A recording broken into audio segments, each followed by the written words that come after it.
समस्त को स्वागत। आशा करे समस्ते बहुत भल थे। पुओ झीर फरक न रखी संतान को जन्म दिए, सुख दुखरे समभागी होई पिलामानंकु केळई निए। अनाबिड़ श्रद्धा वात्सल्य प्रेमर मूर्तिमंत रूपटीए, जेते कहिले भी उणा होइजिब माँ पूजनीय सीए। माँ रो आशीर्वाद समय तो कौन भाग्य को मध्य बदलाई दिए। तेबे चलतु ए विषय एक सुंदर कहानीटीए शुणा। कहानीटीर ना है पुओ हेब तो एपरी।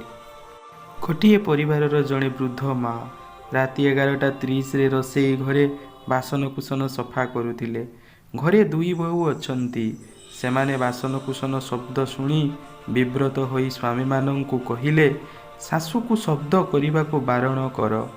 सेमाने कहिले, तुम माँ विलंबित राति बासनकुसन धौचंती एवं आमको शोइबाकू देउनाहांती, तेणु तुमे शीघ्र जाओ एवं माँ को बासनकुसन सफा करने को बारण कर। आम निद खराब होउछि। आउ ता सहित से सकाळ 4टारे उठंती एवं तापरे 5टारे पूजा आरंभ करती। आरती प्रदर्शन करिबा परे से आमको शोइबाकू दियंती नाही। एहीपरि सबुदिन चले। ना रातिरे शोई हुए ना दिन बेले शोई हुए। तुमे कौन भावुच? जाओ एवं माँ को बारण कर। बड़ पुओ ठिया होई रोसई घर आड़कू गला। सान भाईर कोठरू मध्य सेही अवस्थारे थिला। सान भाईर कबाट को ठक ठक कला। सान भाई बाहर को आसीला एवं दुई भाई मिसी माँ को पाखकू रोसई घर को चलीगले। दुई पुओ रोसई घर को जाई माँ को बासन सफा करने काम साहाय्य कले। माँ जेते बारण कले मध्य सेमाने तांको कथा शुणी नथिले।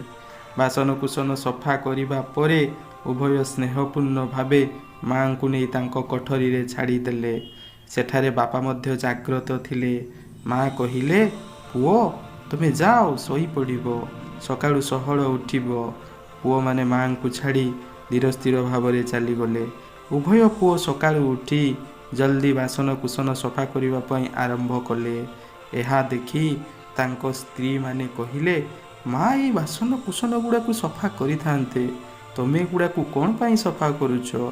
तापरे पुओ माने कहिले, आम विवाह करिबा पछरे एक कारण थिला। तमे आम परिवारर जत्न नेब एवं माँ को घर काम रे साहाय्य करिवो।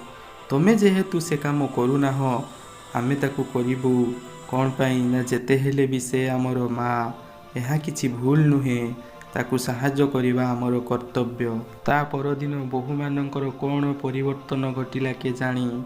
दुहे सकाळु उठी बासनकुसन सफा कले एवं माँ को पूजा करिबारे साहाय्य कले।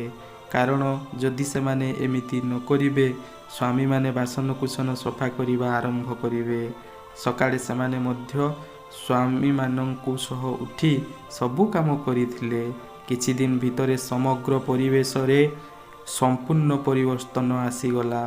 बहु माने ससुरंकु एवं सासु को सम्मान देवा आरंभ कले एवं सेमाने सुखपूर्ण भाव में जीवन यापन कले।